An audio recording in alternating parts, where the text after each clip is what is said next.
Allahu Ekber, Allahu Ekber. Allahu Ekber,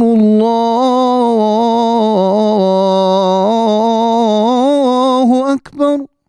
Eşhedü en la ilahe illallah. Eşhedü en la ilahe illallah.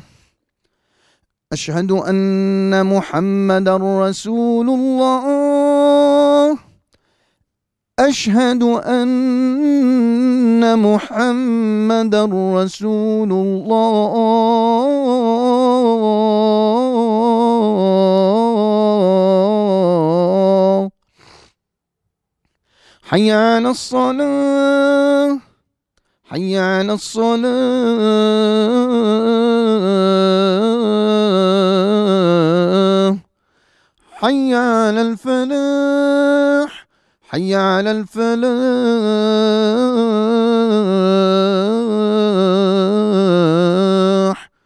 الله أكبر، الله أكبر. لا إله إلا الله. لبيك اللهم لبيك، لبيك لا شريك لك لبيك، إن الحمد والنعمة لك والملك لا شريك لك. لبيك اللهم لبيك، لبيك لا شريك لك لبيك، إن الحمد والنعمة لك والملك لا شريك لك. اللهم إنا نسألك في سفرنا هذا البر والتقوى ومن العمل ما ترضى. اللهم أنت الصاحب في السفر والخليفة في الأهل. اللهم إنا نعوذ بك من وعثاء السفر وكآبة المنظر وسوء المنقلب في المال والأهل والولد. غانمين بسر سورة الفاتحة. Allah kısmet ederse inşallah Ümre yoluna karar verdik arkadaşlarla birlikte. Gerçekten o kadar heyecanlıyım ki, o kadar arkadaşların dediği gibi 15 gündür, 20 gündür heyecandan yatamıyoruz. Ve bütün hepsi cami, cemaat arkadaşlarımız, hepsi genç, hepsi Allah yolunda kendilerini yapmış, ispatlamış insanlar. Allah hepimizin umresini kabul etsin inşallah. Çok güzel duygular yaşıyorum. Öncelikle oradaki ilk duam annem, babam, kardeşlerim, abilerim olacak, ablalarım olacak inşallah. Allah gitmeyenlere de nasip etsin. Allah herkese nasip etsin inşallah. Kutsal toprakları göreceğiz. İmanımızı sıkılaştıracağız. Çok enteresan bir şekilde oldu. Hepimizin de zaten gitme isteği, gitme arzusu fazlasıyla vardı. Bizim zaten dediğimiz gibi cami cemaati sürekli beraber ön safhada cemaatle namaz kıldığımız arkadaşlardı. Öyle namazdan çıkıp bir arada toplanıyorduk. Sohbetimiz, muhabbetimiz vardı. Hani Ümre'de olsaydı üzerine âlâ olurdu dedik. Ve kendi kendimize karar verdik. Bütün gençler de yani kimin maddi imkanı olursa, kimin şeyi olursa tamam dedi. Allah'ın izniyle karar verdik ve yola çıkıyoruz bu gece Allah'ın izniyle. Bunun güzelliği bambaşka çünkü hepsi böyle planta gibi insanlar, güzel bir ortam, güzel dostlar. Dediğim gibi Allah gitmeyenlere de nasip etsin inşallah. Bu duyguyu herkesin yaşamasını istiyorum. Yani yaşasaydın abi sana anlatırdım ama işte anlatılmaz. Ramazan abi de başladı. Ramazan bir rüyasında görmüştü.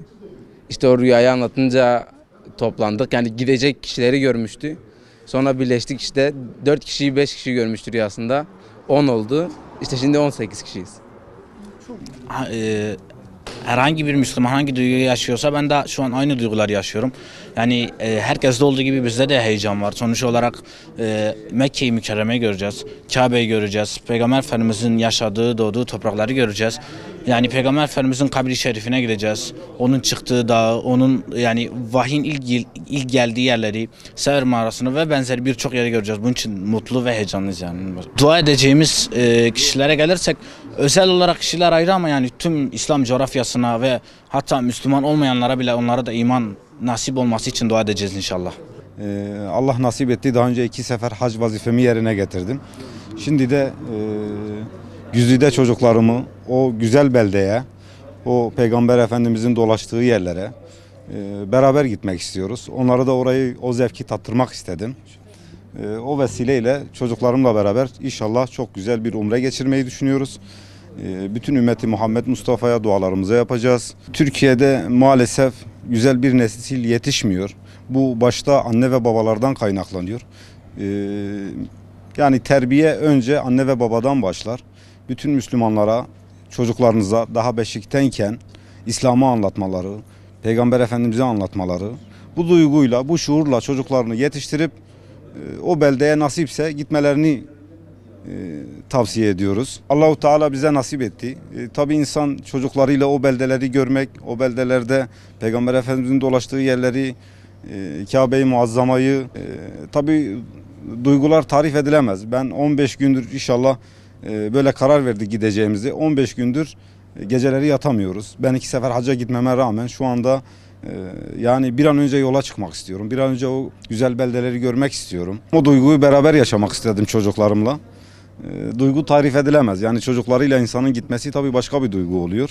Vallahi duygular tabii tarif edilemez. Çünkü Resulullah Aleyhisselatü Vesselam'ın doğduğu, büyüdüğü, çok eziyetler çektiği topraklara gideceğiz. İnşallah orada ibadetlerimizi yapmaya gideceğiz. Sevinçliyiz. Rabbim herkese nasip eylesin. İslam coğrafyası maalesef ama maalesef kan ağlıyor. Biz zulmü durduramazsak bile bizim elimizdeki silahımız duadır. Dualarla inşallah İslam coğrafyasında akan kanın durması için Müslümanların daha refah bir ortamda yaşayabilmeleri için inşallah kutsal beldelerde Müslüman kardeşlerimize dua edeceğiz. Özellikle Çin zulmü altında bulunan Müslüman kardeşlerimize, Arakan'da ve ismini sayamadığım diğer ülkelerde Müslüman kardeşlerimize inşallah dua edeceğiz. Çünkü orası öyle bir yer ki Kabe'de bir yer var.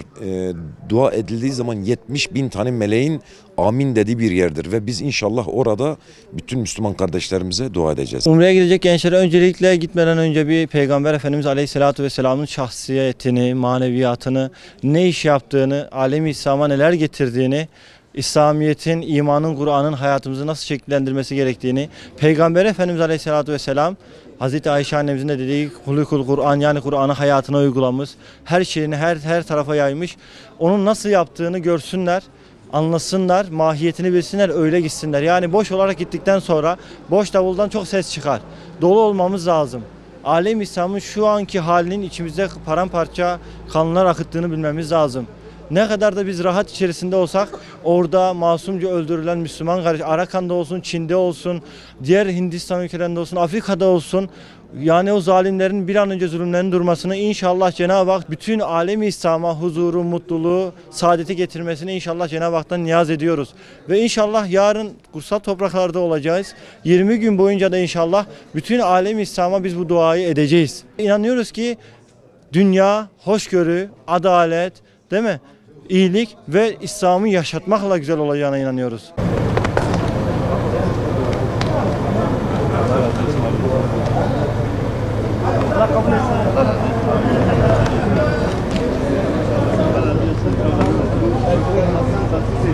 Hadi size bizim de zaten. Ha zaman var. 20 gün var.